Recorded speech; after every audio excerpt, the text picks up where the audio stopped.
Bueno, muy buenas noches a todos los presentes. Vamos a comenzar con esta segunda charla del Seminario de Formación del Deportista de los 6 a los 18 años de edad. El temario de hoy, el primer punto es teoría del entrenamiento deportivo, pedagogía y educación, educación física y entrenamiento deportivo, sustentos del proceso del entrenamiento deportivo, principios pedagógicos y didácticos. Teoría del entrenamiento deportivo.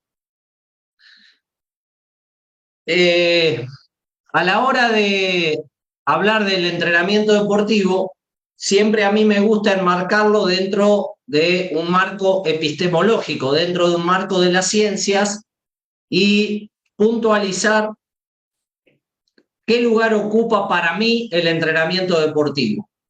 Nosotros en esta gráfica vemos que la educación física tiene objetivos generales que responden al proceso educativo más amplio de acuerdo en qué institución esté insertado ese proceso de educación física. Puede ser en la educación formal, puede ser en la educación no formal, puede ser en un club, puede ser en un gimnasio o puede ser simplemente en una plaza al aire libre, un entrenamiento personal o un atleta, un deportista. Entonces, es importante resaltar que los objetivos generales de la educación física tienen que estar acordes con ese marco más amplio a donde está inserto dicho proceso. Y la educación física también tiene objetivos específicos, que son los que atañen particularmente a mí como profesional. O sea, yo voy a determinar qué objetivos específicos persigo con ese proceso de educación física. La educación física, para cumplir tanto con los objetivos generales como los objetivos específicos, tiene medios que, según los autores, van a variar levemente, pero en general coincidimos en que los medios de la educación física son el juego, el deporte, la gimnasia y la vida en la naturaleza. Dentro de este marco, el entrenamiento deportivo es un área muy chiquitita dentro del deporte. Entonces, no tenemos que sobrevalorar nuestra tarea ni tampoco subestimarla. El entrenamiento deportivo es un área especializada de la educación física. Ahora bien, ¿por qué, vuelvo un cachito para atrás, esas líneas circulares entre pedagogía y educación? Porque hace muchos años tuve la oportunidad de leer un libro que me resultó muy interesante de un pedagogo español llamado Víctor García Oz, que se llama Pedagogía Visible y Educación Invisible. En ese libro, Víctor García Oz puntualiza que en todo proceso educativo, y por lo tanto yo digo, en todo proceso de entrenamiento deportivo, se transmiten conocimientos, se transmiten aptitudes y se transmiten valores. Pero García Oz hace una diferenciación entre lo que es la pedagogía visible y la educación invisible. García Oz dice que la pedagogía visible es todo lo que se puede registrar, todo lo que queda registrado en un programa, en la bibliografía, en el currículum, en la evaluación, en todo lo que queda de ese proceso educativo. Él habla de pedagogía visible y dice que la pedagogía visible de alguna manera va de arriba hacia abajo, es decir, es mucho más probable registrar qué conocimientos se van a transmitir o evaluarlos. Un poco más difícil es con respecto a las aptitudes, porque a veces las aptitudes tienen que ver con la edad o con las posibilidades madurativas de la persona. Y también dice que hay una transmisión de valores, pero que la transmisión de valores no es algo que se pueda visibilizar, incluso es muy difícil de registrar. Entonces él dice que eso atañe más a la educación invisible, que va de abajo hacia arriba. O sea, la educación invisible tiene que ver fundamentalmente con la transmisión de valores que se da en todo proceso educativo y por lo tanto que se da en todo proceso de entrenamiento deportivo. Ahora bien, ¿qué es lo que me resultó más interesante?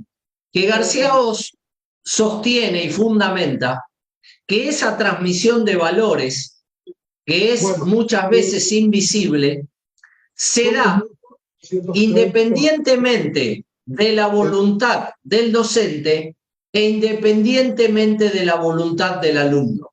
O sea que la transmisión de valores es un proceso que excede las intencionalidades del docente o las intencionalidades o las necesidades del alumno. Entonces, esto, ¿por qué me llama la reflexión? Porque todo docente, todo profesor, todo entrenador debería cuestionarse y debería preguntarse qué valores quiere transmitir cada vez que está al frente de un proceso de enseñanza-aprendizaje, o qué valores quiere transmitir cada vez que está al frente de un proceso de entrenamiento deportivo. Esto, si bien yo no voy a bajar línea, digamos, no voy a pretender que ustedes asuman mis valores o que tomen mis posiciones, como dijimos el otro día, mis principios o mis posiciones filosóficas, pero sí esto nos tiene que invitar a reflexionar y nos tiene que invitar a preguntarnos qué valores queremos transmitir cada vez que estamos al frente de un proceso de entrenamiento deportivo. Les dejo la inquietud para que cada uno de ustedes lo resuelva con su almohada. Ahora bien, en este marco teórico, ¿qué es el entrenamiento deportivo? Según una definición que tomé de Matveyev del año 1965, casualmente el año que yo nací, Matveyev sostiene que el entrenamiento deportivo es el área especializada de la educación física que consiste en el desarrollo simultáneo de procesos biológicos y pedagógicos que conducen al sujeto deportista a su máximo rendimiento. Yo elegí esta definición hace como 30 años y sigo eligiéndola porque tiene varios puntos que a mí me llaman a la reflexión y que me gusta destacar. Por un lado, fundamental para mí, que Matveyev considera al entrenamiento deportivo como un área especializada de la educación física. Matveyev, un profesional vinculado casi exclusivamente al entrenamiento de alto rendimiento deportivo, consideremos que eso fue uno de los padres del éxito del deporte soviético entre las décadas del 50 y del 80. Sin embargo, él destaca que el entrenamiento deportivo es un área especializada de la educación física. ¿Y qué consiste? En el desarrollo simultáneo de procesos biológicos en primera instancia.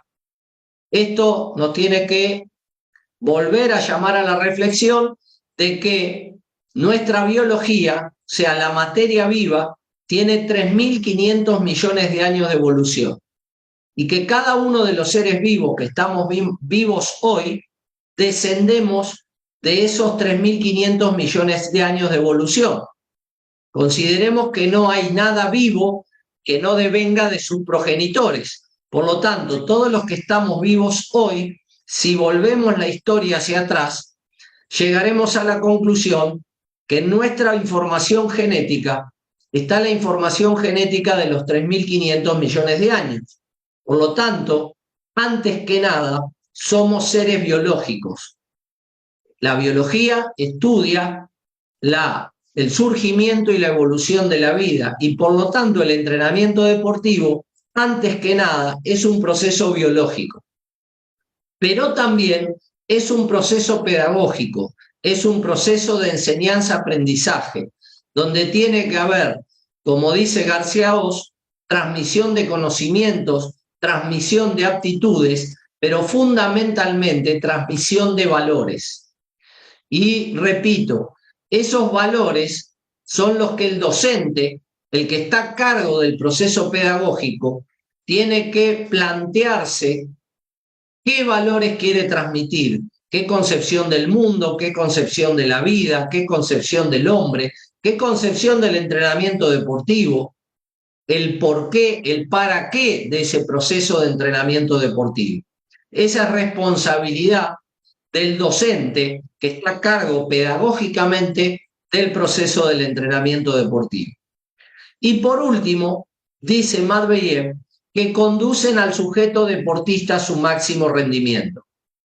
Yo realmente no sé con qué sentido escribió esto Matveyev, esta última frase, pero yo la entiendo como que cada sujeto que inicia un proceso de entrenamiento deportivo, de alguna manera está buscando su máximo rendimiento, pero no su máximo rendimiento para ganar una carrera o para ganar un partido o para ganar una medalla. Yo entiendo este máximo rendimiento como una competencia biológica para la vida, o sea, tener una mejor calidad de vida para afrontar la cotidianidad que le toca a cada uno. Entonces, en ese punto, yo considero que cualquier persona cuando inicia o se sostiene en un proceso de entrenamiento deportivo, lo que está buscando es optimizar su rendimiento biológico. Y si la persona no lo tiene claro, es función del docente, el que está a cargo pedagógicamente del proceso, de puntualizar cada uno de los objetivos que nos planteamos con ese proceso de entrenamiento deportivo. Y esos objetivos tienen que ver, reiteramos, con el proceso educativo en el cual está inserto el proceso de entrenamiento deportivo, pero también con los objetivos específicos de la educación física. Y debe haber un consenso entre el docente y el alumno, entre el entrenador y el deportista, para puntualizar cuáles son los objetivos que se persiguen con ese proceso y poder monitorear mediante evaluaciones que se vayan cumpliendo los objetivos a corto, a mediano y a largo plazo para lograr ese rendimiento biológico y optimizarlo para que el deportista o la persona o el cliente tengan una mejor calidad de vida y puedan ir accediendo a niveles superiores de rendimiento para tener una mejor salud y una mejor aptitud física. Muy bien. ¿Cuáles son los sustentos del proceso del entrenamiento deportivo? ¿Cuáles son los pilares, los basamentos, los cimientos donde se asienta un proceso de entrenamiento deportivo correctamente fundado? El primer sustento, insistimos con esto, es el sustento biológico. El estudio de la vida es el ser humano vivo susceptible de ser educado, es decir, entrenado. Todo ser vivo tiene determinadas características biológicas, determinadas características fisiológicas que hacen que sea posible entrenarlo. Bueno, ese es el primer punto que tenemos que desarrollar para poder comprender y conceptualizar el proceso del entrenamiento deportivo y que ese proceso transcurra por buenos carriles. El segundo sustento, y también muy importante, es el sustento afectivo motivacional. El mismo sujeto vivo predispuesto al esfuerzo en procura del logro deportivo. Esto que parece a priori una obviedad, no siempre lo es. A mí me ha tocado muchas veces preguntarle a gente en el gimnasio, a deportistas, para qué entrenan, y a veces la gente no sabe puntualizar qué es lo que viene a buscar con el proceso de entrenamiento. Entonces creo que esto es función del docente, que está a cargo del proceso, tratar de puntualizar este aspecto.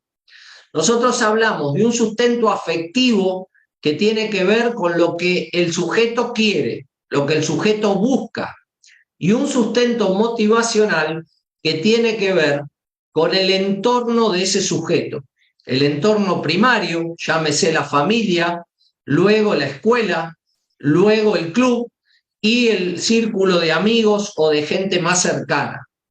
Nosotros debemos buscar una coincidencia y una concordancia entre las necesidades y las aspiraciones del sujeto y el apoyo que reciba ese sujeto del entorno en el cual él se desenvuelve para que el proceso esté muy bien fundado, o sea, para que no haya fisuras en ese andamiaje afectivo motivacional y el sujeto se sienta contenido emocionalmente y además que se sienta que vaya logrando sus objetivos.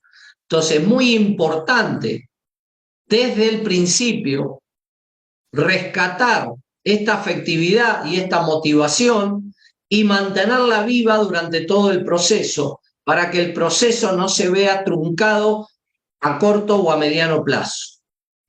Y el tercer sustento para manejar todo este andamiaje es el sustento precisamente pedagógico.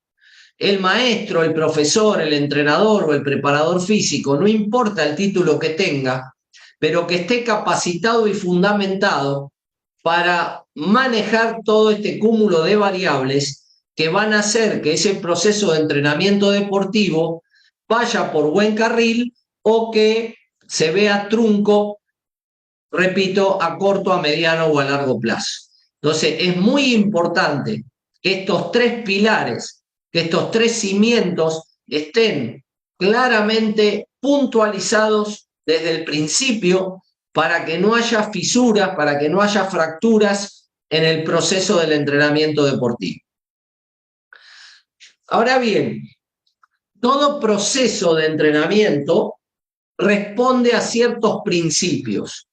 Yo alguna vez se me ocurrió decir que estos principios son como la Biblia para el creyente o como la Constitución para el demócrata. O sea, es la ley fundamental, las cosas fundamentales que yo tengo que tener en cuenta a la hora de conducir un proceso de entrenamiento deportivo. Estos principios deberían estar siempre en mi escritorio de trabajo. Y cada vez que tengo una duda o una inquietud con respecto a el camino que tengo que tomar con el proceso del entrenamiento deportivo, tengo que volver a esos principios para reafirmarme y de ahí salir otra vez fortalecido a la cancha a seguir con el proceso. Son las leyes fundamentales que rigen el normal funcionamiento de todo proceso de entrenamiento deportivo. Estos principios pueden ser principios pedagógicos. La pedagogía es el qué enseñar. Entonces, los principios pedagógicos tienen que ver con qué herramientas voy a contar para llevar adelante ese proceso de entrenamiento deportivo. ¿Sí? Dependiendo de si es mujer, si es varón, si es joven, si es adulto o si es adulto mayor, si es con fines deportivos, con fines estéticos, con fines de salud. Entonces, esto es el qué enseñar. Esto es lo primero que tengo que puntualizar. Luego vienen los principios didácticos, que tienen que ver con el cómo enseñar. ¿Qué caminos voy a utilizar o qué caminos voy a tomar para conducir ese proceso de entrenamiento deportivo? Y por último, los principios fisiológicos. Lo fisiológico tiene que ver con el funcionamiento del cuerpo humano, tiene que ver con lo biológico. Lo fisiológico entonces es entender cómo funciona el organismo de un ser vivo para saber cómo intervenir y para mejorar y optimizar ese funcionamiento normal que tiene ese ser vivo. Nosotros, a partir de ahora, solamente nos vamos a ocupar de los principios fisiológicos. No vamos a puntualizar ni profundizar en los principios pedagógicos ni en los principios didácticos. Para esto vamos a ver el segundo punto de la charla de hoy, que dice: Ley fundamental del entrenamiento deportivo, síndrome general de adaptación, estímulos y supercompensación, recuperación inducida y sobreentrenamiento agudo y crónico. ¿Cuál es la ley fundamental del entrenamiento deportivo? La razón por la cual un ser humano puede entrenar. Esta ley fundamental la describió en realidad Hans Selye en 1956 y la denominó síndrome general de adaptación. Hans Selye, según tengo entendido, no estaba hablando solamente de los seres humanos, sino de todos los seres vivos, incluidos plantas y animales, y tampoco estaba hablando del entrenamiento deportivo, sino que estaba hablando de cómo es el mecanismo de adaptación de los seres vivos cuando son sometidos a un determinado tipo de estímulo. Y la palabra síndrome significa conjunto de signos y síntomas. O sea que Hans Selye lo definió como un conjunto de signos y síntomas que a un observador le dan cuenta de que ese ser vivo se adaptó a los estímulos que recibió. ¿Cómo lo definió Hans Selye, este síndrome general de adaptación? Es el conjunto de respuestas funcionales adaptativas de cualquier estímulo agresor o estresante que alteran el equilibrio homostático del organismo. Es decir, todos los seres vivos viven en equilibrio, viven en homeostasis con su medio ambiente, pero permanentemente el medio ambiente está generando estímulos agresores o estresantes para ese ser vivo. Bueno, todos los seres vivos, ante la presencia de un estímulo agresor o estresante, responden de similar manera. Responden con un estrés que a corto, a mediano o a largo plazo le genera un conjunto de respuestas funcionales adaptativas que a un observador le dan a entender que ese organismo ahora se adaptó a ese estímulo agresor o estresante. Si lo vemos en un gráfico, el gráfico habitual del síndrome general de adaptación es este que vemos en pantalla.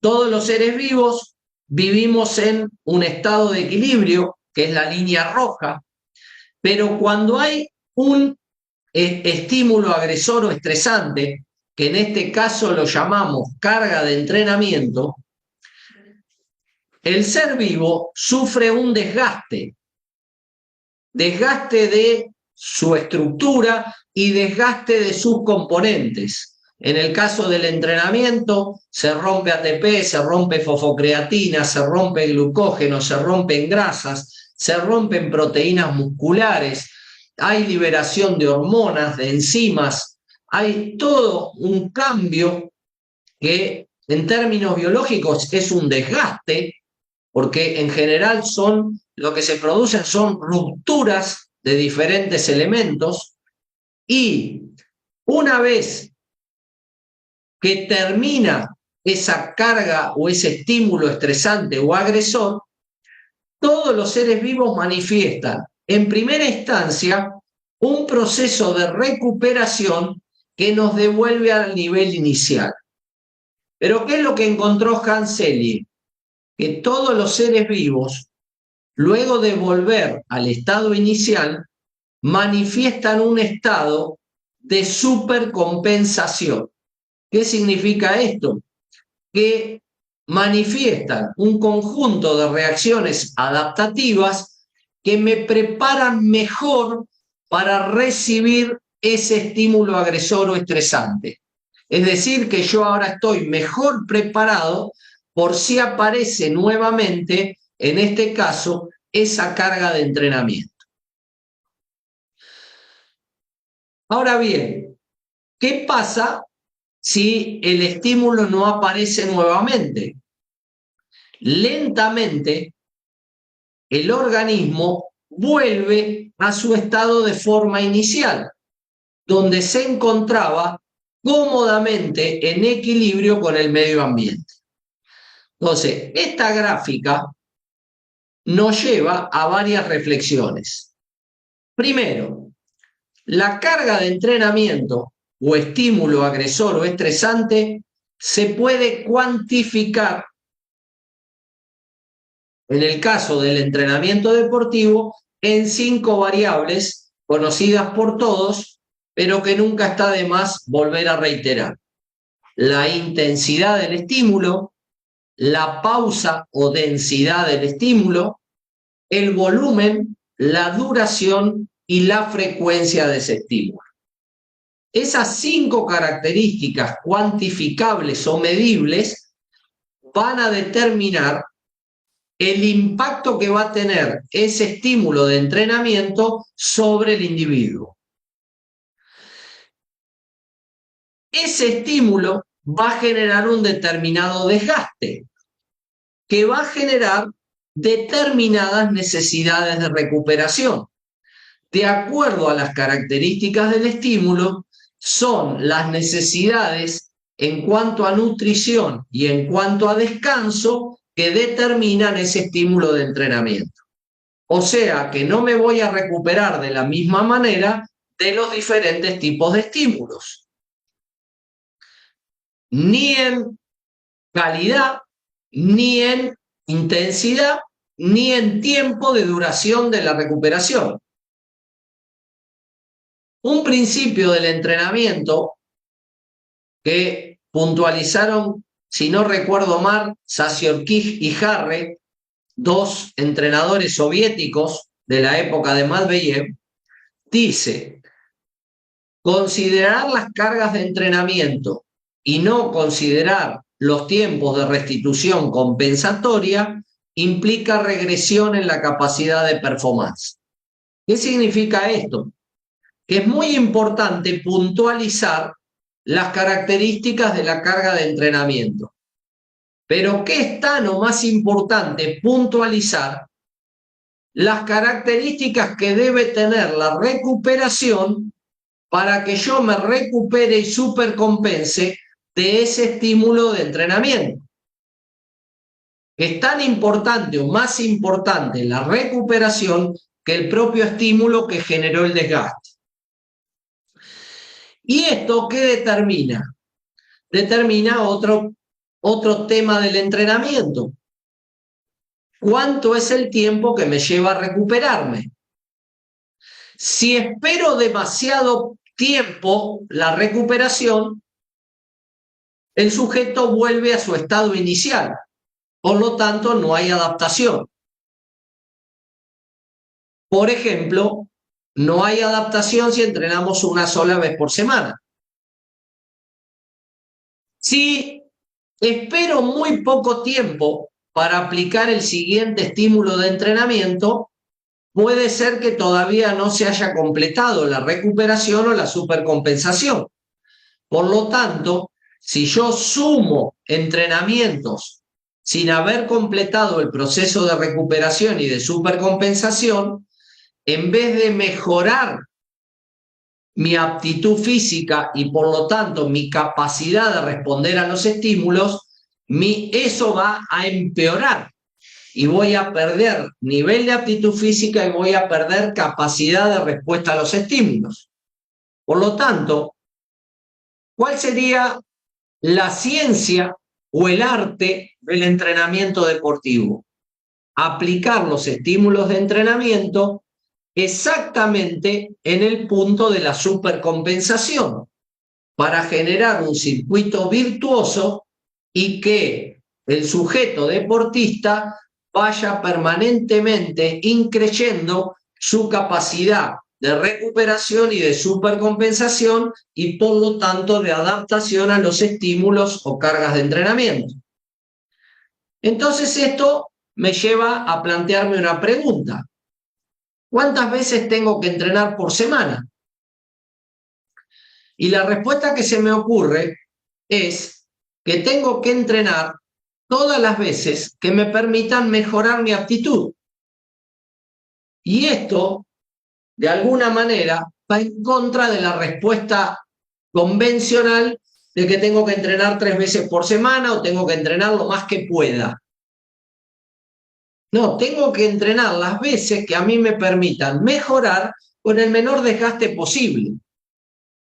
Si yo puedo mejorar entrenando 2 veces por semana, la pregunta que se me ocurre hacerme, ¿para qué entrenar 3?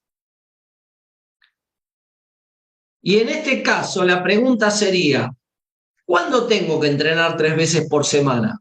Y la respuesta que se me ocurre es cuando con 2 veces no mejore. O sea, que entrenando 2 veces fui mejorando mi capacidad de recuperación y de supercompensación, entonces va a llegar un punto que yo voy a poder entrenar 3 veces por semana porque optimicé mis procesos de recuperación y de supercompensación. Entonces esto daría pie al principio que vamos a ver en un rato de la progresividad de los estímulos. Los estímulos deben ir aumentando progresivamente en intensidad, en densidad, en volumen y en duración y en frecuencia, pero siempre respetando mi capacidad de recuperación y de supercompensación. No tiene sentido aumentar alguna variable de los estímulos si yo no tengo mejorada mi capacidad de recuperación y de supercompensación. Entonces, mi función como entrenador sería ir aumentando progresivamente los estímulos en la medida en que tenga respuestas óptimas de mi deportista y no cuando a mí se me ocurra o cuando el deportista tenga tiempo o cuando el deportista tenga ganas porque está de vacaciones o tiene más tiempo libre en el trabajo. Bueno, todo esto surge de la ley fundamental del entrenamiento deportivo. ¿Cómo definió teóricamente Hans Selye esta curva de supercompensación? La definió en 3 momentos. El primer momento lo llamó reacción de alarma, respuesta inicial al estrés o carga de entrenamiento, movilización de sistemas biológicos y procesos fisiológicos. Es decir, cada vez que el ser vivo se encuentra sometido a un estímulo agresor o estresante, hay una reacción de alarma en mi organismo que genera una respuesta adaptativa a dicho estímulo. El segundo momento es el desarrollo de la resistencia y o adaptación, que es la búsqueda del estímulo adecuado en el camino de lograr el efecto deseado. Y acá juntamos esto con lo que veníamos hablando. La primera pregunta que yo me tengo que hacer como entrenador es cuál es el efecto deseado, cuál es el objetivo, qué es lo que estoy buscando con ese entrenamiento. Si yo tengo claro cuál es el objetivo o el efecto deseado, eso de alguna manera ordena el proceso de entrenamiento porque me dice cuál debería ser el estímulo adecuado para lograr ese objetivo. ¿Y a qué se refiere con estímulo adecuado? Que el estímulo sea específico a cada sujeto y relativo a tiempo y lugar de ejecución. Cuando habla de objetivo específico, habla de intensidad, de pausa, de volumen, de duración y de frecuencia. Y relativo a cada persona, es decir, individualidad, y relativo a tiempo y lugar de ejecución. ¿Qué nos está diciendo? Que el objetivo que hoy es específico, dentro de 48 horas ya no es más específico. ¿Por qué? Porque generó resistencia y adaptación. Por lo tanto, que debe haber una variabilidad de los estímulos de entrenamiento para que sigan generando el suficiente estrés de adaptación y generen desarrollo de la resistencia y de la adaptación en el individuo. Y así tener un circuito virtuoso de mejora de la aptitud física y mejora de la salud y por lo tanto de mejora de la calidad de vida. Ahora bien, ¿qué ocurre cuando el estímulo no es adecuado o no es específico? Se produce fatiga y o agotamiento, sobreestrés o sobrecarga que puede conducir al sobreentrenamiento agudo o crónico. El sobreentrenamiento agudo es por un estímulo que no sea adecuado o que no sea específico. Y el sobreentrenamiento crónico es por la sumatoria de estímulos inadecuados o inespecíficos.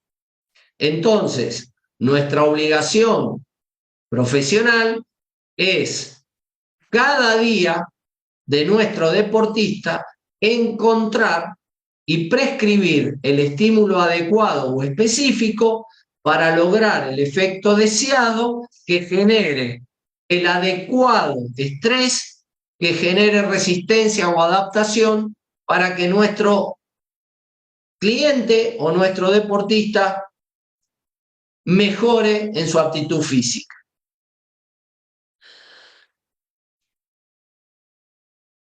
Ahora bien, además de todo ese complejo de obligaciones, tenemos otro problema, que la adaptación es heterocrónica. ¿Qué significa esto? La palabra heterocronía significa distinto tiempo, cronos tiempo, heteros distinto, distinto tiempo de la adaptación. Cada uno de nuestros sistemas funcionales manifiestan distintos tiempos de adaptación a los estímulos. Fíjense esta gráfica de Matveyev, donde a modo muy general nos dice que cambios estructurales en el sistema nervioso central demandan 10 días. Cambios estructurales en el sistema muscular demandan 30 días. Cambios estructurales en el sistema cardiocirculatorio demandan 120 días. Y cambios estructurales en el sistema osteoarticular ligamentoso demandan 360 días.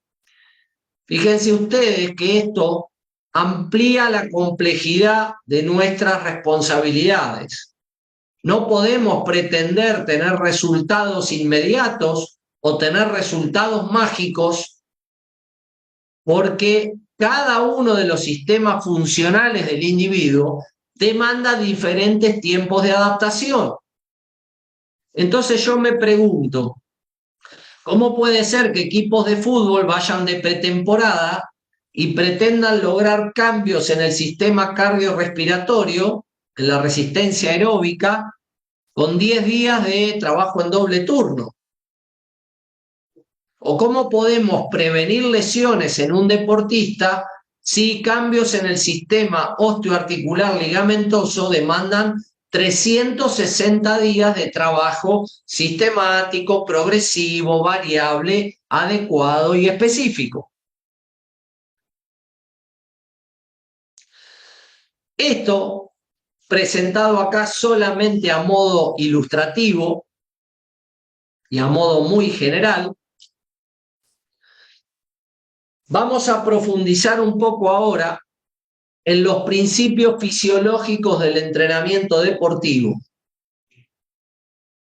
Hoy nos vamos a abocar al principio de sobrecarga, al principio de progresividad, al principio de variabilidad, al principio de reversibilidad y al principio de individualidad. Vamos a dejar para la próxima charla, que va a abordar los sistemas energéticos, a los dos principios fisiológicos que se refieren puntualmente a los sistemas de resíntesis del ATP, que son el principio de predominio y el principio de especificidad. Eso los vamos a abordar en la próxima charla.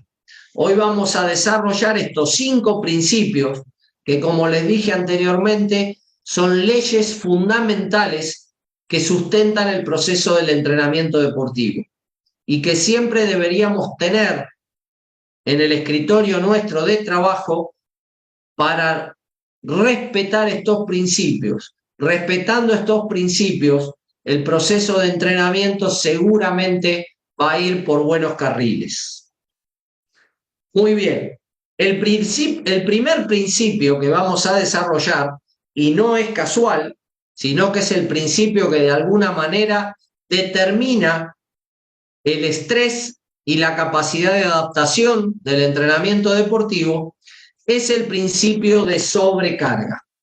El principio de sobrecarga dice que el estímulo de entrenamiento para generar efecto de adaptación debe superar el umbral de excitación de las estructuras biológicas involucradas. Todos los organismos biológicos y todas las estructuras biológicas, no necesariamente los organismos, sino las estructuras que lo componen, llámese los diferentes sistemas funcionales, como vimos recién, sistema nervioso, sistema cardiocirculatorio, sistema muscular, sistema óseo, sistema endocrino, y cada una de las partes que lo componen tienen un umbral de excitación de respuesta a los estímulos. O sea, hay estructuras que si el estímulo no sobrepasa ese umbral, no son excitadas, por lo tanto no son estresadas, por lo tanto ese estímulo no genera adaptación. Por ejemplo, nuestro oído tiene un determinado nivel de umbral de excitación o de estimulación. Si el sonido está por debajo del umbral de excitación, nosotros no lo escuchamos. Hay infinidad de ruidos que nosotros no percibimos o no escuchamos o no nos estimulan porque están por debajo del umbral de excitación de nuestro oído y por lo tanto nuestro oído no los percibe. Bueno, lo mismo pasa con todas nuestras estructuras biológicas. Si explicamos esto con un gráfico, en biología se estudia de la siguiente manera, con un eje cartesiano de X e Y, donde en el eje de las abscisas se puntualiza el estímulo y en el eje de las ordenadas se mira la respuesta. Y el que mira la respuesta es el observador, es el investigador científico, o en este caso un simple entrenador, que estimula a su deportista con ciertos estímulos de fuerza, de velocidad, de resistencia, de flexibilidad, y observa qué respuesta adaptativa genera ese estímulo en el individuo. Muy bien. Si vemos esto en términos generales en biología, todos los estímulos, cualquiera sea, que estimulan a la materia viva, van a generar una respuesta de este tipo. Esto se llama curva sigmoidea. O sea, no es una respuesta lineal. Los seres vivos no responden en forma lineal. Responden en forma de curva y esa curva tiene una forma de S que se denomina, se conoce, se llama curva sigmoidea. ¿Cómo se lee esta curva? En primera instancia, hay una zona de estimulación donde el ser vivo manifiesta una respuesta mínima. Pero los estímulos que están por debajo de este estímulo que manifiesta esta respuesta mínima no la estimulan a la estructura, o sea, la estructura no responde. Supónganse el ejemplo que hablamos recién. Todos los sonidos que mi oído no escucha están por debajo de este estímulo inicial. Yo tengo una capacidad de respuesta mínima de oír. Yo no soy sordo, pero como el estímulo no estimula, yo no escucho nada. Es como si fuera sordo, pero en realidad no soy sordo. Lo que pasa es que el estímulo no llega a estimular mi audición.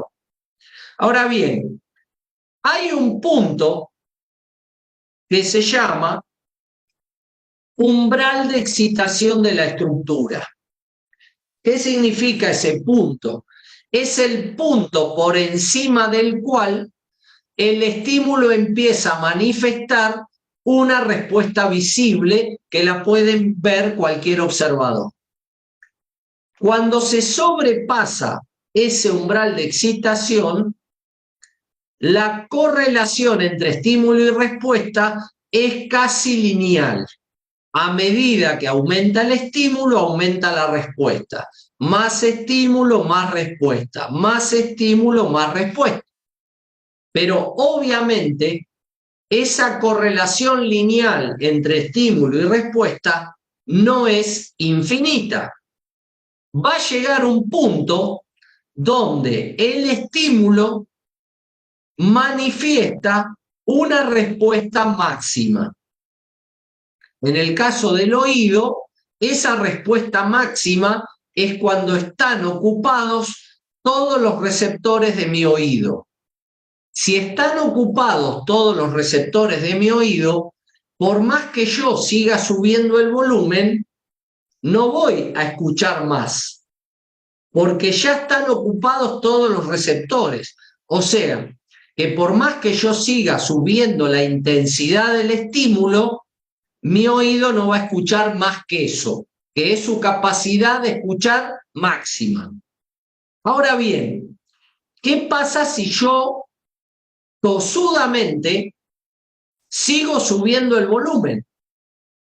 Si yo sigo subiendo la intensidad del estímulo, la respuesta va a seguir siendo máxima. Independientemente de la intensidad que yo lo suba, la respuesta va a seguir siendo máxima. Pero hay un riesgo.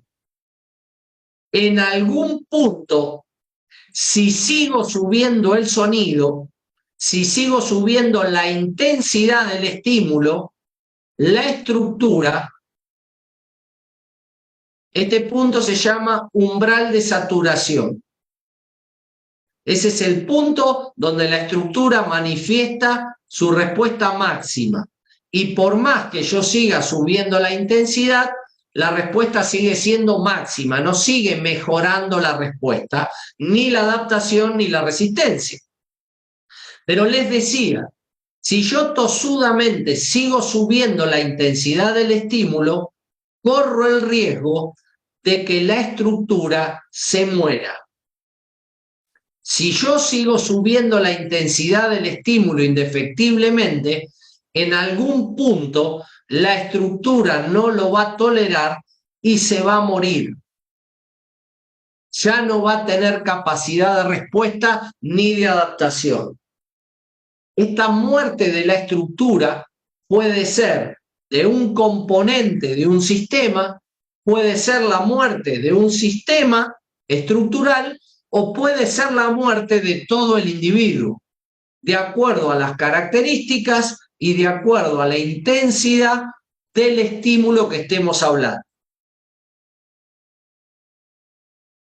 Ahora bien, no sé si prestaron atención que cuando hablé del estímulo, siempre hablé de intensidad. Nunca hablé de pausa, nunca hablé de volumen, nunca hablé de duración y nunca hablé de frecuencia. porque lo que determina el principio de sobrecarga es la intensidad de los estímulos. Lo que va a determinar el estrés de adaptación y la resistencia y la adaptación que genere el estímulo es la intensidad. La única variable que determina la adaptación es la intensidad del estímulo. Ninguna de las otras 4 variables de los estímulos de entrenamiento determinan la resistencia y la adaptación. Lo que determina la adaptación al entrenamiento deportivo es la intensidad de los estímulos. Y esto no tiene que ver ni con sexos, ni con edades, ni con niveles de entrenamiento, ni con sedentarios y deportistas. Esto tiene que ver con seres biológicos, con seres vivos. Todos los seres vivos responden de esta manera. Ahora bien, vamos a profundizar un poco en esto, porque esto es muy trascendente para entender el proceso del entrenamiento deportivo. Supongamos que nosotros estudiamos una estructura biológica que está viva, que por lo tanto responde con una curva sigmoidea. Si nosotros estimulamos a esa estructura, la estructura va a responder de determinadas características. Pero esa estructura biológica, que repito, puede ser un componente, puede ser un sistema cardiocirculatorio o endocrino, o sanguíneo o muscular, está en interacción cotidianamente con otras estructuras biológicas vivas. Por lo tanto, la respuesta que manifiesta esta estructura viva indefectiblemente va a ir a impactar sobre otra estructura biológica que también está viva y que en este caso responde también con la curva sigmoidea porque está viva, pero responde inversamente. ¿Qué significa esto? Que cuando aumenta el estímulo en esta segunda estructura, disminuye la respuesta. Y esa respuesta, indefectiblemente, va a volver a impactar sobre la primera estructura biológica. Y entonces se establecen circuitos de comunicación entre estructuras biológicas vivas. Cuando aumenta el estímulo en la primera estructura, aumenta la respuesta en dicha estructura. El aumento de la respuesta en la primera estructura genera el aumento del estímulo en la segunda estructura. Y el aumento del estímulo en la segunda estructura disminuye la respuesta en la segunda estructura. Y esto establece lo que se llama un feedback de retroalimentación negativa.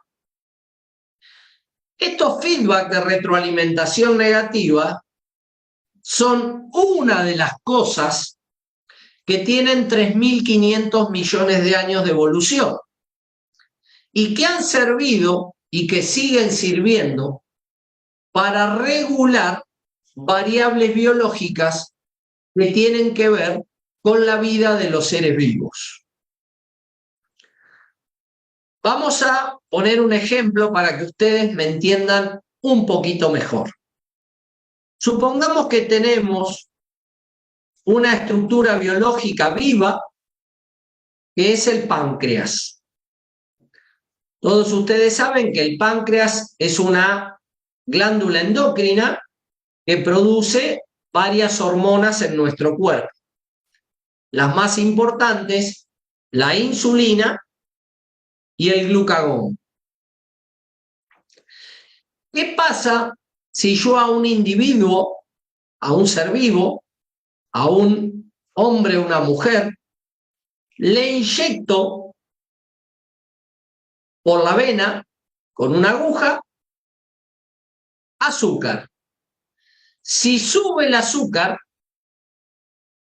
¿qué va a pasar?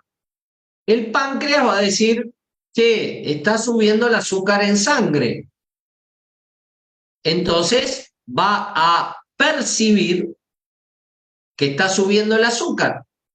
¿Y qué hace el páncreas cuando sube el azúcar? Aumenta la producción de insulina y empieza a liberar más insulina en el torrente sanguíneo. Esa insulina impacta sobre todos los órganos de nuestro cuerpo. Por eso, genéricamente ponemos medio interno, o sea, la sangre. ¿Qué pasa cuando en sangre aumenta la insulina? Cuando aumenta la insulina en sangre, la insulina va a impactar sobre todos los órganos y le dice a todos los órganos que capten glucemia para bajar la concentración de azúcar en sangre. Entonces, ¿qué pasa en la sangre? Que también es un ser vivo. Disminuye el aumento de insulina, hace que disminuya la concentración de azúcar en la sangre. ¿Y qué hace la disminución del azúcar en la sangre? Va nuevamente al páncreas y le dice, bajó el azúcar. Entonces, ¿qué hace el páncreas? Produce menos insulina. Y si baja la insulina en sangre, ¿qué pasa? Los órganos liberan glucosa al torrente sanguíneo y aumenta la concentración de azúcar en sangre. Y si aumenta la concentración de azúcar en sangre, aumenta la concentración de insulina. Y así podíamos estar como si esto fuera una calecita, pero en realidad esto es un feedback de retroalimentación negativa.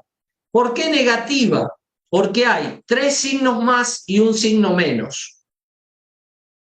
En matemática, más por menos es menos, entonces se llama feedback de retroalimentación negativa.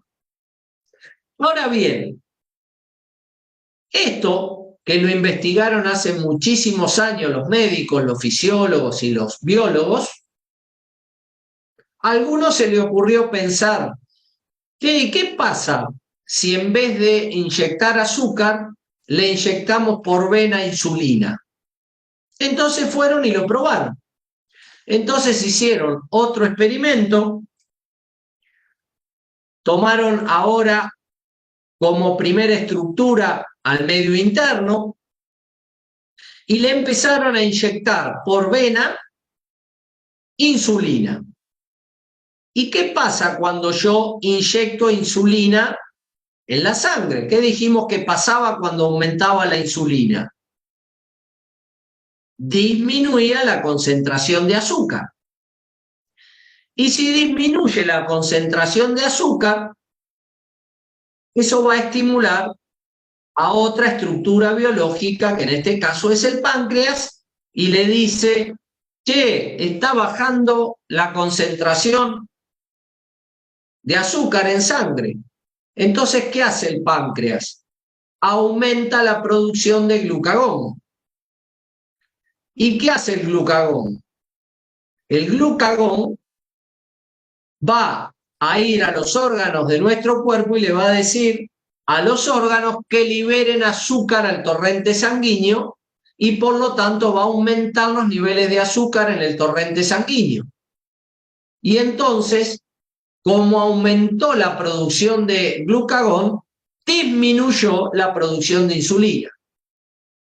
Si disminuye la producción de insulina y aumenta la concentración de glucagón, eso aumenta la liberación de azúcar en sangre y entonces aumenta el azúcar y el páncreas se da cuenta que aumenta el azúcar, entonces disminuye la producción de glucagón y aumenta la producción de insulina.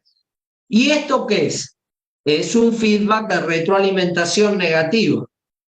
Entonces la pregunta es, ¿cuál es la causa y cuál es la consecuencia?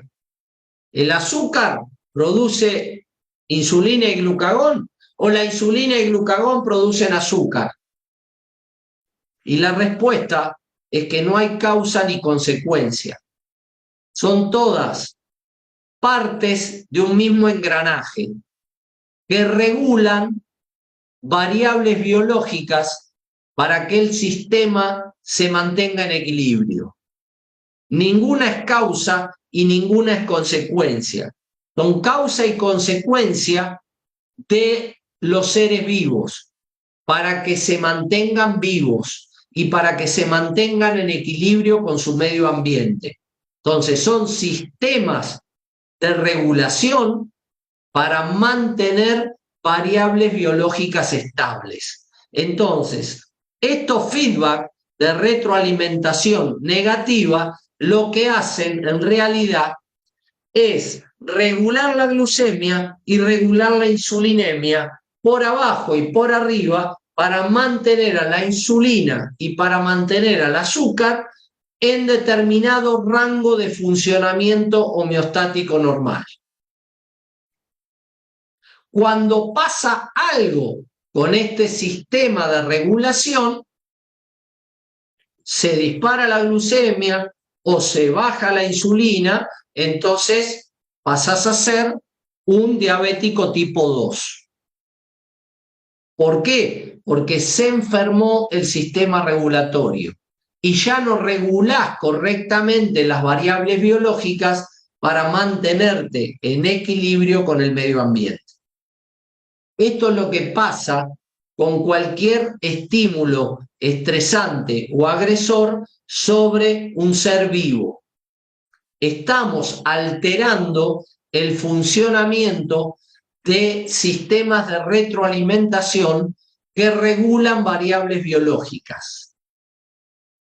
Ahora bien, esto que parece funcionar tan perfectamente, después de 3.500 millones de años de evolución, también tenemos otros mecanismos que tienen esta característica. ¿Qué es lo que están viendo acá? Dos estructuras biológicas, pero que las dos tienen una curva sigmoidea creciente, las dos. ¿Qué significa? Que cuando aumenta el estímulo, aumenta la respuesta. Y que el aumento de la respuesta aumenta el estímulo sobre la segunda estructura. Y el aumento del estímulo en la segunda estructura aumenta la respuesta en la segunda estructura. Y el aumento de la respuesta en la segunda estructura aumenta el estímulo en la primera estructura. Y así sucesivamente e ininterrumpidamente aumentan los estímulos y aumentan la respuesta. Esto lógicamente no debe terminar muy bien. Esto se llama feedback de retroalimentación positiva. Esto no hay muchos en biología, pero sí hay algunos feedback de retroalimentación positiva. Por ejemplo, el parto de un bebé es un feedback de retroalimentación positiva. Cuando el bebé se encaja en el cuello del útero, aumenta la dilatación del útero. El aumento de la dilatación del cuello del útero estimula la hipófisis, a la glándula endocrina que está en la base del cerebro, para que libere oxitocina, una hormona. La oxitocina, uno de los efectos es dilatar el cuello del útero. Por lo tanto, el bebé se encaja más. Como el bebé se encaja más, se dilata más el cuello del útero. Eso estimula la hipófisis para que libere más oxitocina. Libera más oxitocina, se dilata más el cuello del útero. Y esto ininterrumpidamente durante el proceso del parto hace que nazca el bebé. Pero antes del nacimiento hay una ruptura o una explosión. O sea, todos los feedback de retroalimentación positiva terminan en ruptura o terminan en explosión. ¿Y cuál es el objetivo de estos feedback de retroalimentación positiva? Igual que en los feedback de retroalimentación negativa, mantener variables en equilibrio. Después de la ruptura o la explosión, todo vuelve al estado de homeostasis, donde el ser vivo se encuentra en equilibrio con su medio ambiente. Pero la diferencia es que para llegar al equilibrio hay que pasar por una ruptura o una explosión. Entonces, ¿qué podemos decir? En biología existen pocos feedback de retroalimentación positiva, pero todos terminan de la misma manera, en ruptura o en explosión. Dicho esto, vamos a profundizar un poco. ¿Qué pasa si esta estructura biológica es un deportista y esta estructura biológica es un entrenador? El entrenador estimula al deportista. El deportista manifiesta una respuesta adaptativa. Mejora la fuerza, mejora la flexibilidad, mejora la velocidad, mejora la resistencia. Entonces eso motiva al entrenador. El entrenador motivado plantea un estímulo superador. Planteo el estímulo superador, mi deportista mejora más. Me motivo más, planteo más estímulo. Más estímulo, más respuesta. Más motivación, más estímulo. Más estímulo, más respuesta. ¿Cómo termina esto? Según nos enseña la biología, los feedback de retroalimentación positiva terminan en ruptura o en explosión. Les hago una pregunta. Si yo planteé un estímulo y mi deportista mejoró, ¿no estará la posibilidad de la segunda vez plantear un estímulo de menor intensidad para ver si mi deportista mejora igual de la misma manera y le permite la recuperación y la supercompensación? Entonces, ¿cómo termina un feedback de retroalimentación positiva en un deportista? Si yo como entrenador establezco con mi deportista un feedback de retroalimentación positiva, donde siempre es más estímulo, más respuesta, más estímulo, más respuesta, más estímulo, más respuesta, ¿cómo va a terminar? ¿Con ruptura o explosión? No porque lo diga yo, sino porque la biología nos enseña que los pocos feedback de retroalimentación positiva que existen en biología, 3.500 millones de años de evolución, terminan de esa manera. Y eso, en términos prácticos, en términos más terrenales, ¿qué significa? Para mí significa tres cosas: enfermedad, lesión o abandono de la actividad. Cuando establecemos feedback de retroalimentación positiva con nuestros deportistas, con nuestros clientes, las cosas terminan en enfermedad, en lesión o en abandono. Y lamentablemente, después le echamos la culpa a la gente que no tiene voluntad o que no tiene ganas de entrenar.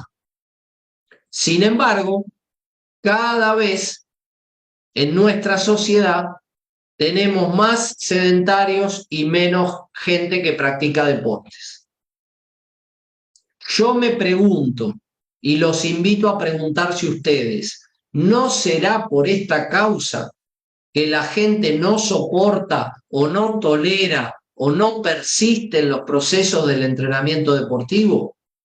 ¿No será que le estamos planteando demasiada intensidad o demasiada volumen o demasiada frecuencia de entrenamiento a gente que no está preparada para tolerarlo, a gente que no está preparada para poder responder con una respuesta adaptativa a ese estímulo agresor o estresante que nosotros le proponemos.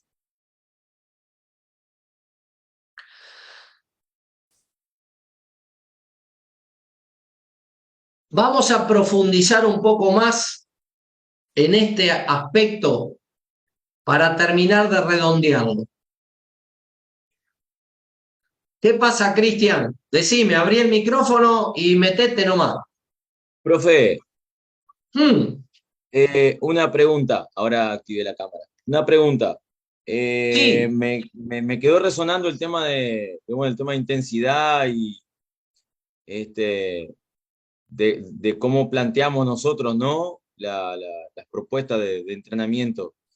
Pero, o sea, por la poca experiencia que tengo, muchas veces cuando se provoca un estímulo de menor intensidad, no siempre las personas están preparadas o dispuestas a justamente que ese estímulo sea de menor intensidad. Como que, si no me cansé mucho o no transpiré, que es un mito, como que no tuvo efecto ese entrenamiento. Y terminan o abandonando o como que, tenés que darle más intensidad e intentás explicarle, pero no son todos los que están dispuestos a, a entender eso, ¿no? Como que esa es una dificultad que me encuentro yo, por lo menos, día a día. bien, Cristian. A mí se me ocurre contestarte con otra pregunta. Suponete que vos vas al médico y el médico te diagnostica determinada enfermedad y te dice que vos tenés que tomar una pastilla de determinado medicamento cada 8 horas. Y vos tomás la primera pastilla y no se te van los síntomas de la enfermedad. Y sin embargo no te pones a tomar más pastillas porque no sentís que mejoraste con la primera que te dio. Entonces, ¿qué te quiero decir con esto? Vos sos el sustento pedagógico del proceso y vos tenés que tener las riendas del proceso. O sea, en ninguna otra profesión las personas determinan ni qué día entrenan, ni a qué hora entrenan, ni qué estímulo, ni con qué intensidad, ni con qué volumen. Y nosotros, en nuestra profesión, dejamos que la gente tome decisiones para las cuales no está preparada. Entonces nosotros tenemos que tomar las riendas del proceso. Si vos vas a contratar un ingeniero y le pedís que te haga tu casa, vos no le vas a decir qué fierro tiene que poner en la fundación. Él te va a decir si va en fierro del 8, del 12 o del 24. Y nosotros viene una persona y dice, no, yo quiero hacer este ejercicio o quiero hacer tal cosa. Y nosotros dejamos. Pero lo peor es que nos hacemos cargo del proceso y dejamos que tome decisiones gente que no está preparada para tomar decisiones. Yo creo que va por ese lado. Tenemos que asumirnos como profesión seria, profesional, responsable y hacernos respetar como tales. Y los que tenemos que conducir el proceso somos nosotros, no la gente. Porque la gente no tiene estudio ni preparación para conducir el proceso. Por algo vos estás acá escuchándome y tus clientes ahora están mirando una serie de Netflix. Entonces, ¿cómo vos después vas a dejar que ellos tomen decisiones sobre su entrenamiento cuando no tienen preparación para eso? Sí, sí, tal cual. ¿Me entendés, Digo, Cristian? sí, sí, sí. Digo porque o sea, eh, uno planifica, se replantea las sesiones y todo, y como que en la poca experiencia que tengo, como que es una dificultad quizás que te enfrentás día a día muchas veces, ¿no? Bueno, te hago otra pregunta. De toda la gente que vos entrenás, ¿cuántos tenés que vos lograste conservarlos durante mucho tiempo? Tengo varios, tengo bastante. Capaz que, ¿Cuántos? no sé, entre 20 y 30 personas seguro tengo, que hacen 2 años y medio, más o menos. Bueno, ¿de cuántos que pasaron por tus manos? ¿De 3.000? No, o sea, del gimnasio creo que capaz que, desde que conté, como casi 500 personas, más o menos. Bueno, 30 de 500, ponele 50 de 500, la pegaste con el 10%, Cristian. Con el 90% te equivocaste. Entonces no estamos haciendo bien las cosas, Cristian. Pero no te estoy atacando a vos, Cristian. Entendeme, ¿eh? Estoy haciendo un mea culpa y estoy haciendo un análisis de lo que nosotros hacemos como profesionales. O sea, o no explicamos bien las cosas, o no nos sabemos hacer entender, o algo pasa por el cual la gente o se lesiona, o se enferma, o abandona la práctica deportiva. Y no logramos que la gente se sostenga en el proceso. Entonces tenemos que hacer algo para que la gente se sostenga en el entrenamiento. Entonces, si vos por tus manos pasaron 500, hoy tendrías que tener 100 que entrenan regularmente todo el año. Y a todos nos pasa que no los tenemos. Entonces, si bien hay otros atenuantes, yo creo que hay cuestiones que tienen que ver con el proceso de entrenamiento que nosotros tenemos que conducir, que lo hacemos o lo hemos hecho mal durante mucho tiempo. Y que hay cosas que tenemos que cambiar.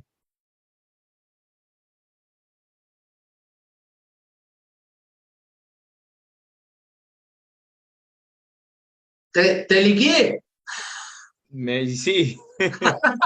Igual, la otra vez hablaba con un entrenador y también, o sea, charlando me dice, ¿sabes cuánta gente me hace, o sea, que le hace caso al entrenamiento que le pasa? Me dice, el 10% de la gente, y cuando usted me dijo el 10%, yo estaba, a ver, estoy dentro del parámetro. Dice, quieren resultados, pero uno le pasa el entrenamiento y todo y no hacen. Dice, el 10% de todo lo que entreno. No, pero algún error estamos cometiendo. O no le estamos mostrando los resultados, o no está logrando el resultado la gente, el resultado que esperaba. Por eso yo hace un rato hablé del sustento afectivo motivacional y de lo importante que es, junto con la gente, puntualizar objetivos y que esos objetivos sean mensurables, sean cualificables. ¿Me entendés? Entonces, bueno, ¿qué busca usted? Tal y tal cosa. Bueno, yo le aseguro que en tanto tiempo, de determinada manera, lo vamos a lograr. Ahora, si nosotros no puntualizamos objetivos, no puntualizamos plazos, no puntualizamos procesos, claro, la gente en cualquier momento dice, no, esto no me gusta, esto no me sirve, esto no. Y se va. Y como yo le digo muchas veces a los profes del gimnasio, el cliente que se te va raramente viene a decirte por qué se va. Se va y no viene más, y no lo ves más.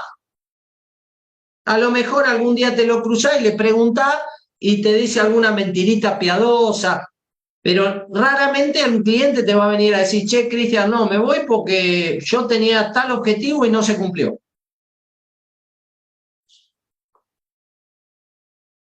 Sí. Pero bueno, es para reflexionar esta charla. Yo no tengo toda la respuesta, ni me creo el dueño de la verdad.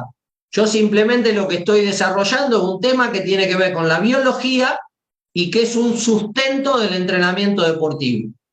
Yo veo mucho afán de más intensidad, más volumen, más duración, más frecuencia, y eso indefectiblemente lleva a 3 caminos: lesión, enfermedad o abandono. Por sobreestrés o sobreentrenamiento, agudo o crónico. Entonces, eso lo tenemos que replantear, porque nosotros entrenamos al 99% de la gente que entrenamos son sedentarios, que lo único que buscan es tener una mejor calidad de vida. no quieren ganar carrera, no quieren ganar campeonato, no quieren... Entonces, nosotros nos embalamos porque nos gusta el entrenamiento o porque a nosotros nos gusta sufrir o que nos duela y queremos embalar a toda la gente en eso. Va una persona a un gimnasio de CrossFit, lo meten a hacer CrossFit. Va una persona a un gimnasio de fisicoculturismo, lo quieren hacer fisicoculturista. Va una persona a una clase de Zumba, quieren que sea bailarina. ¿Y por qué? Le preguntamos a la persona qué es lo que quiere, qué es lo que busca, cuáles son sus objetivos, con qué plazos. Normalmente no lo hacemos eso. Y eso es lo que genera el cortocircuito. Y ahí volvemos al sustento afectivo motivacional. Que es responsabilidad nuestra también involucrarnos en eso. Como es responsabilidad nuestra también involucrarnos en cómo duerme la persona, cómo se nutre, come lo que hay que comer después de entrenar, duerme las horas que tiene que dormir después de entrenar. Muchas veces nosotros nos creemos que somos prescriptores de estímulo. Entonces yo hago un entrenamiento bárbaro, una planificación bárbara, pero ¿están las condiciones de recuperación para que esa persona haga ese plan de entrenamiento? ¿Tiene la nutrición adecuada, el descanso adecuado? ¿Tiene su vida libre de problemas como para afrontar ese estrés? Porque el estímulo de entrenamiento es un estrés que se suma al estrés cotidiano que tiene esa persona, que tiene problemas de trabajo, problema económico, problema de pareja, problema con los hijos, sus propios problemas de existencia, y yo le meto más estrés con el entrenamiento. En vez de que el entrenamiento sea para despejarse, para recrearse, para, como dice la palabra, deporte, para deportarse de sus problemas, yo le meto más estrés con el entrenamiento. Creyendo que eso es gratuito, que la persona se recupera porque el aire es gratis. Entonces, todo esto, antes que nada, es biológico. Y si no entendemos cómo funciona la materia viva, cómo funciona un ser biológico, le estamos errando el bizcachazo. Entonces vamos a seguir, Cristian. Dale. Para terminar de entender esto. Nosotros estamos todo el día expuestos a estímulos de diferentes características. Esos estímulos impactan sobre determinadas variables biológicas reguladas. Concentración de oxígeno, concentración de CO2, concentración de azúcar, concentración de minerales, concentración de enzimas, de hormonas. Todas esas cosas son variables reguladas. Esas variables reguladas deben circular por determinados carriles. Si hablamos de la glucemia, cuando el médico te manda a hacer un análisis de glucemia, la glucemia tiene que estar entre 0,70 y 1,10. Si está entre 0,70 y 1,10, el médico te dice que estás sano. Si no, hay que estudiar a ver qué patología tenés. Ahora bien, nosotros permanentemente estamos variando la glucemia. Si hacemos dieta y no comemos hidrato de carbono, la glucemia baja. Si comemos mucho hidrato de carbono, la glucemia sube. Entonces, todo el día estamos variando esas variables reguladas. Y los seres vivos tenemos sistemas regulatorios que lo que hacen es también ir por determinados carriles para funcionar óptimamente. El sistema regulatorio no es un sistema infinito que va a solucionar todos los problemas que yo le tire. No, el sistema regulatorio también tiene ciertos límites de funcionamiento que le permiten, si está dentro de esos límites, regular a la variable regulada y encauzarla. Entonces, Supongamos que yo soy adicto a las medias lunas con dulce de leche. ¿Qué va a pasar? Todos los días me como media docena de media luna con dulce de leche a la tarde, con la leche. Entonces, yo voy a sacar de cauce todos los días a la glucemia. En vez de tenerla entre 0,70 y 1,10, la llevo a 200. El sistema regulatorio, ¿qué va a hacer todos los días? Va a tratar de meter a la glucemia otra vez entre 0,70 y 1,10. Para eso va a producir insulina, glucagón, hormona, enzima. Va a hacer todo lo humanamente posible para volver a meter a la glucemia entre 0,70 y 1,10. Porque si la glucemia no está entre 0,70 y 1,10, mi organismo no está en homeostasis y no funciona óptimamente. Entonces el sistema regulatorio trata denodadamente de meter a la glucemia en su lugar. Ahora bien, si yo hago esto con mucha intensidad o durante mucho tiempo, lo más probable es que ese estrés muy intenso o demasiado prolongado en el tiempo, finalmente saque de cauce al sistema regulatorio.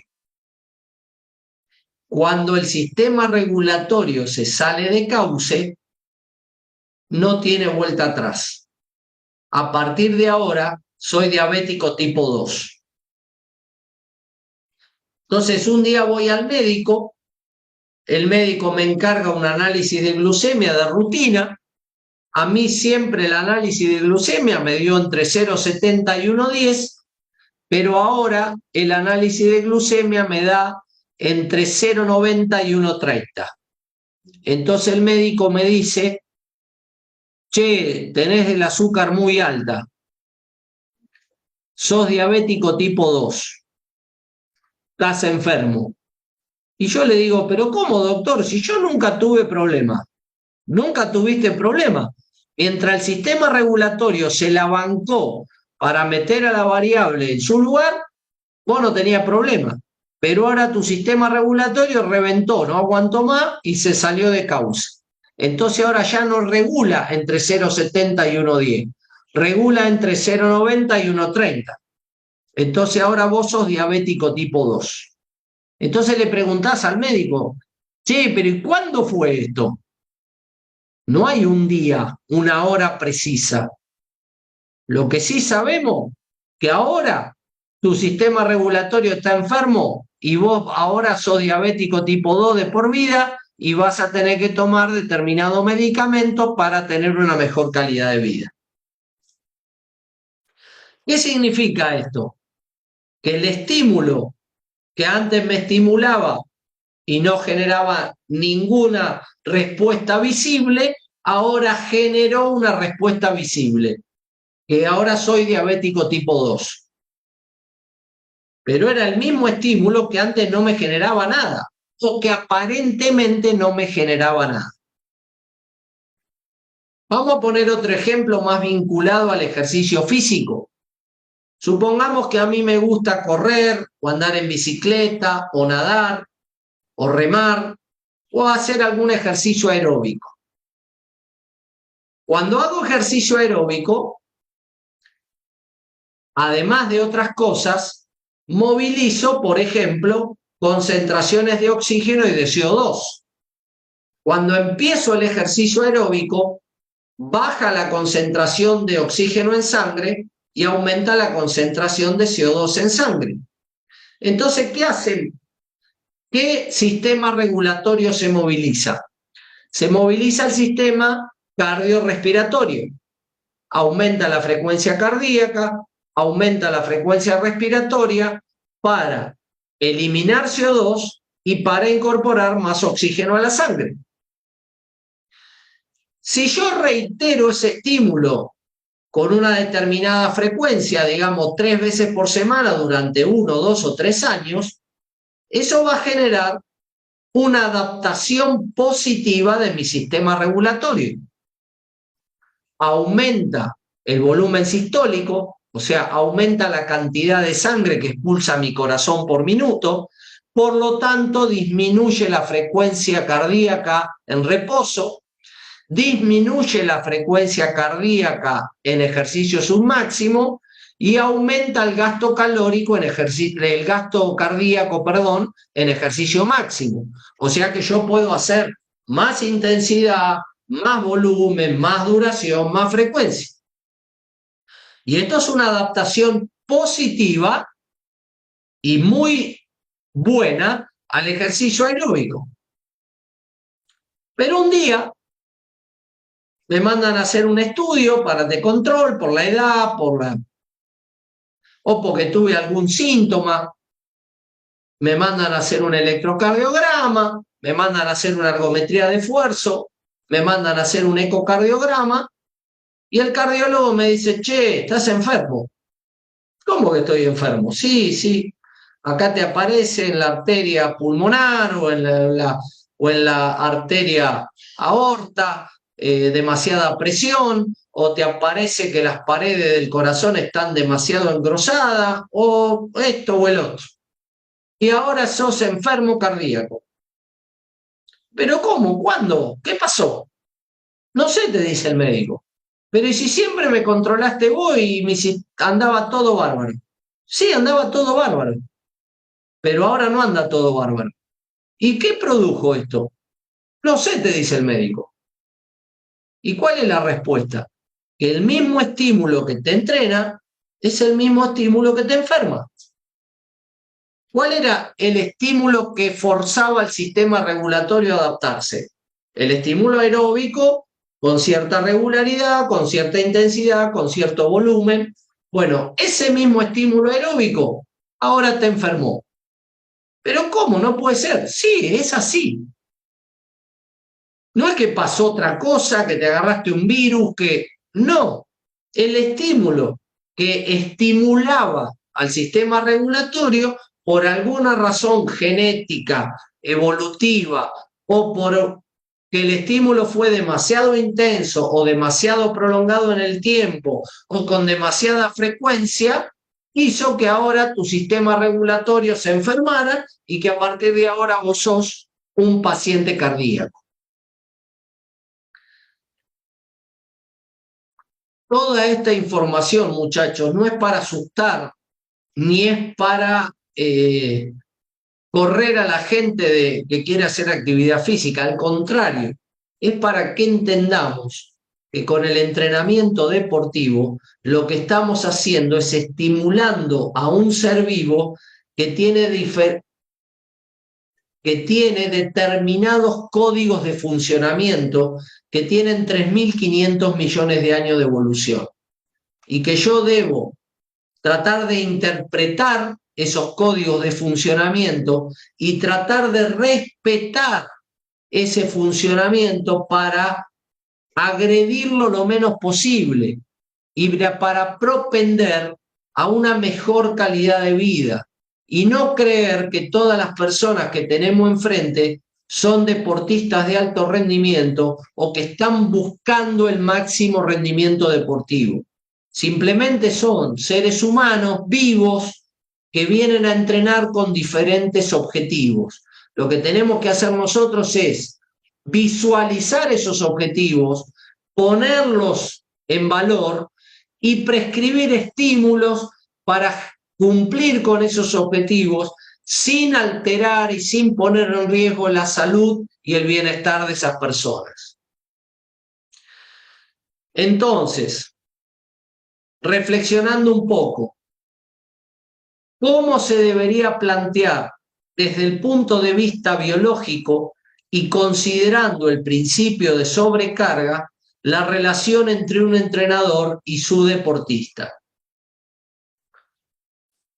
La relación entre un deportista y su entrenador debería ser un feedback de retroalimentación negativa, porque los feedbacks de retroalimentación negativa sirven para mantener variables estables y no generan ni ruptura ni explosión en el sistema. Por lo tanto, es mucho más saludable, mucho más recomendable establecer relaciones de este tipo, donde ante el aumento del estímulo y la mejora en la respuesta, yo debo tener los suficientes conocimientos y la suficiente responsabilidad como para entender que esa persona que tengo enfrente no está buscando la mejora de una marca o la mejora de un récord, sino lo que está buscando es tener correcto funcionamiento homeostático para tener una mejor calidad de vida. Y que lo que da resultado en definitiva es que la persona se mantenga en el proceso, que no hay resultados mágicos por ir un mes o ir 2 meses o ir 3 meses a un lugar, sino que el resultado y el bienestar se logra por permanecer durante mucho tiempo haciendo actividad física para la salud y para un buen vivir. Entonces el objetivo no es la mejora permanente y la mejora inmediata. El objetivo es que la persona se mantenga en el proceso y para eso debe establecerse una relación de tipo de feedback, de retroalimentación negativa, donde haya suficiente estímulo para cumplir con el principio de sobrecarga, pero que también tengamos en cuenta la recuperación, la supercompensación y el desgaste que genera el entrenamiento y la necesidad de un buen proceso de recuperación por nutrición y por descanso para que ese estímulo tenga un efecto positivo sobre el organismo del sujeto. Dicho todo esto, y solamente haciendo referencia al principio de sobrecarga, vale decir que hay otros principios. El segundo principio es el principio de progresividad, que dice que la adaptación a un rango mayor de funcionamiento homeostático depende en gran medida del aumento progresivo de la carga de entrenamiento. Está claro que para que haya adaptación permanente tiene que haber una progresividad en el estímulo, pero lo que también está claro que esa progresividad tiene que estar encuadrada en un esquema donde haya tiempo para el desgaste y tiempo para la recuperación. Y esto tiene que ver con los días de la semana, con los meses del año y con los años del deportista. No es lo mismo la progresividad en un sujeto que está entre los 0 y los 30 años, que tiene todas las hormonas a favor, que un sujeto que está entre los 30 y los 50, que tiene las hormonas anabólicas y catabólicas empatadas, o un sujeto que está por encima de los 50 años, que está en franco declive y que están predominando las hormonas catabólicas sobre las hormonas anabólicas. Entonces, la progresividad debe respetar cuestiones más generales del sistema nervioso, del sistema endocrino, del sistema cardiocirculatorio y de la vida de esa persona. Pero sí, obviamente, que tiene que haber una progresividad de las cargas para generar el suficiente estrés de adaptación. Yo digo que entre los 0 y los 30 años el objetivo es mejorar. Entre los 30 y los 50 el objetivo es mantenerse. Y entre los 50 en adelante el objetivo es empeorar lo menos posible. Y siempre considerar que la ciencia del entrenamiento o el arte del entrenamiento es lograr estos resultados con el menor esfuerzo posible, con el menor desgaste posible. Entrenando mucho es fácil mejorar al principio, pero ese no es el secreto del entrenamiento. El secreto del entrenamiento es mejorar entrenando poco, mejorar entrenando lo menos posible. Y en algunos casos va a ser no empeorar entrenando lo menos posible, porque el sistema biológico determina que en cierto momento de la vida ya no tengo las reservas energéticas, ni endocrinas, ni metabólicas para seguir mejorando. Solamente puedo entrenar para mantener mi calidad de vida o para no empeorarlo todo lo rápido que lo empeoraría si no entrenara. El tercer principio es el principio de variabilidad, que dice que además de la sobrecarga y de la progresividad, se debe variar constantemente la mecánica de cargas para seguir generando el suficiente estrés de adaptación. Hay una tendencia, creo yo, mala a casarse de determinados sistemas, a casarse con determinados métodos, a casarse con determinados ejercicios o a casarse con determinadas modalidades de ejercicio que no necesariamente son las que se adaptan mejor a la persona o las que se adaptan mejor al momento y al tiempo y lugar de ejecución. Entonces debe haber una constante variabilidad de los medios y de los métodos de entrenamiento para generar el suficiente estrés de adaptación. Y recordar siempre, lo que da resultado hoy no necesariamente da resultado dentro de un mes o dentro de un año. Entonces debe haber una permanente variación de todas las herramientas que hacen al proceso del entrenamiento deportivo. El cuarto principio es el principio de reversibilidad, que dice que el estado de adaptación generado por el estrés o carga de entrenamiento se pierde ante la ausencia del estímulo. Este es otro dato muy significativo a tener en cuenta.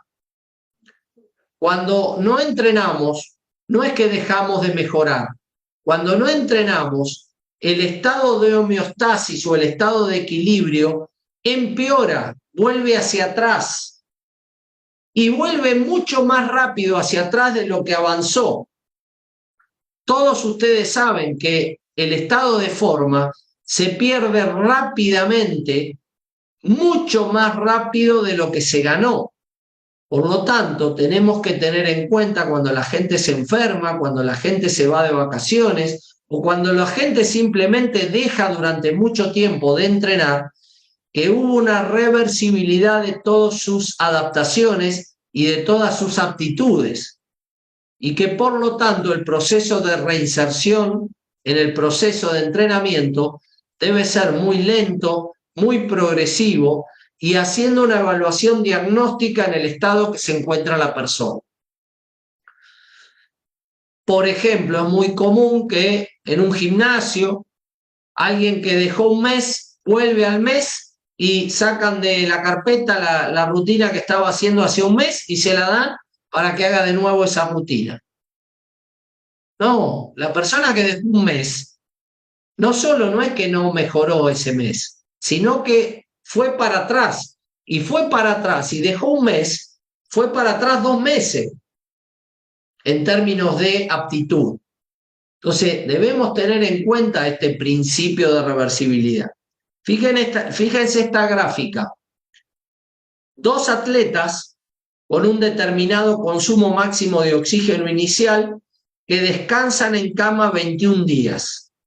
Los dos sufren el proceso de reversibilidad, pero cuando vuelven a insertarse en el entrenamiento, a un atleta, al de la curva azul, le lleva 30 días volver al estado inicial y al de la curva roja le lleva 50 días volver al estado inicial. ¿A qué se debe esto? Primero, a que los dos no estaban inicialmente en el mismo estado inicial. Segundo, a que el principio de reversibilidad los afectó de distinta manera. Y tercero, y por último, para entrar en el último principio que vamos a ver hoy, el principio de individualidad, que dice que la respuesta fisiológica a los estímulos de entrenamiento, aunque predecible, es absolutamente individual. Yo a esos dos deportistas le puedo haber planificado correctamente e individualmente a cada uno para que recuperen su VO2 máximo inicial. Pero lo cierto es que cada uno va a responder de la manera que pueda. Y evidentemente hay una individualidad en la respuesta al estímulo de entrenamiento. Lo que a uno le costó 30 días, al otro le costó 50 días recuperarlo. Aunque a los dos los entrene perfectamente de modo individual y le prescriba los estímulos que corresponden, la adaptación a esos estímulos es absolutamente individual. Con esto terminamos la charla del día de hoy, así que ahora quedo a la espera de sus preguntas, de sus opiniones, para cerrar este segundo encuentro del seminario.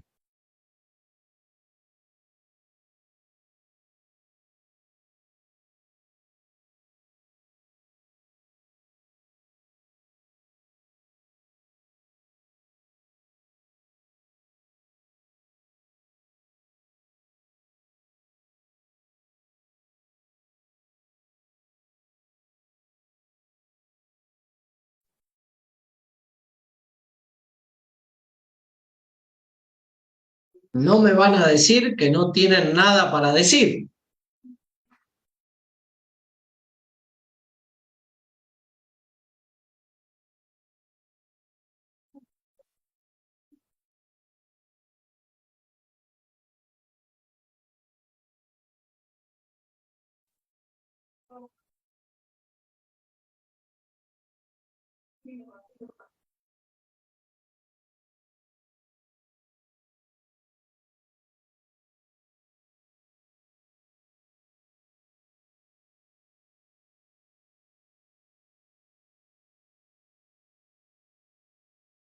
Abrí el micrófono, Cristian.